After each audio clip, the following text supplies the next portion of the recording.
Assalamualaikum warahmatullahi wabarakatuh. Saya Widya Amalia Bayanu akan mereview buku, yaitu buku Sejarah Kebudayaan Islam. Kontributor naskah M. Mahbubi.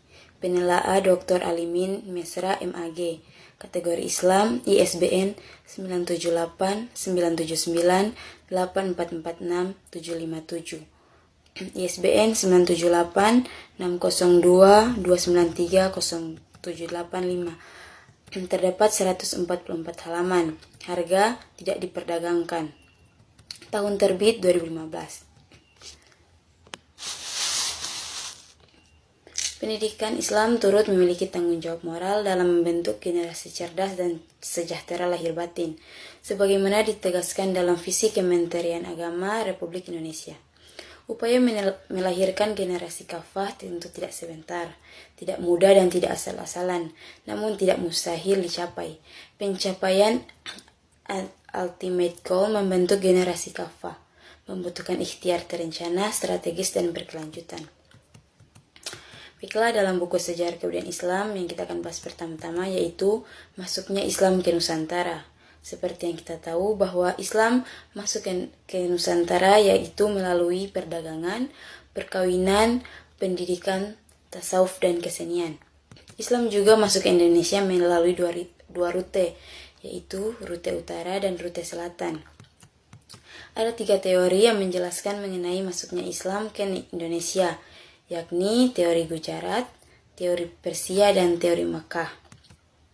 Beberapa faktor penyebab agama Islam dapat cepat berkembang di Nusantara, antara lain syarat masuk Islam sangat mudah, yakni dengan mengucapkan kalimat syahadat.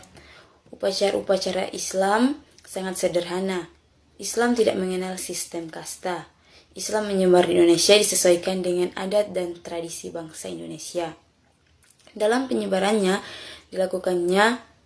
dilakukan dengan jalan damai. Terakhir, runtuhnya kerajaan Majapahit memperlancar penyebaran agama Islam.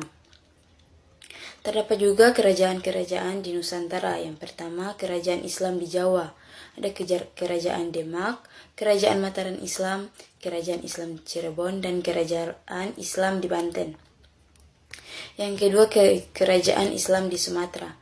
Ada Kesultanan Samudra Pasai dan kerajaan Aceh. Yang terakhir, kerajaan Islam di Sulawesi. Ada kerajaan Gorontalo atau Makassar, Bonewajo, dan Sopeng. Selanjutnya yaitu Wali Songo. Ada 4 pendapat mengenai arti Wali Songo. Pertama adalah wali yang 9, yang menandakan jumlah wali yang ada 9 atau sanga dalam bahasa Jawa. Kedua, menyebutkan bahwa kata songo atau sanga berasal dari kata sana yang dalam bahasa Arab berarti mulia. Ketiga, menyebutkan kata sana berasal dari bahasa Jawa yang berarti 4. Keempat, mengatakan bahwa Wali Songo adalah sebuah majelis dakwah di Nusantara yang pertama kali didirikan oleh Sunan Gresik, Maulana Malik Ibrahim pada tahun 1404 Masehi atau 808 Hijriah. Kemudian ada para ulama, yaitu Syekh Abdur Rauf As-Singkili adalah ulama besar dan tokoh tasawuf dari Aceh yang pertama kali membawa dan mengembangkan tarekat Syataria di Indonesia. Pada tahun 1604 Hijriah atau 1643 Masehi, Abdur Rauf berangkat ke tanah Arab dengan tujuan mempelajari agama. Abdur Rauf memiliki sekitar 21 karya tertulis, yakni terdiri dari 1 kitab tafsir, 2 kitab hadis, 3 kitab fikih, dan sisanya kitab tasawuf. Selanjutnya, Syekh Muhammad Arsyad Al-Banjari. Sejak kecil mempunyai bakat di bidang seni melukis dan kaligrafi. Ketika berumur 7 tahun, dijadikan anak angkat oleh Sultan Tahmidullah karena Sultan sangat terpesona melihat hasil lukisan beliau yang indah dan menawan. Selanjutnya, Kiai Haji Hashim Asy'ari belajar dasar-dasar agama dari ayah dan kakeknya, Kiai Utsman yang juga pemimpin pesantren Gedang di Jombang. Sejak usia 15 tahun, ia berkelana menimba ilmu di berbagai pesantren, antara lain Probolinggo, Langitan Tuban, Pesantren Kademangan di Bengkalan, dan Pesantren Siwalan di Sidoarjo.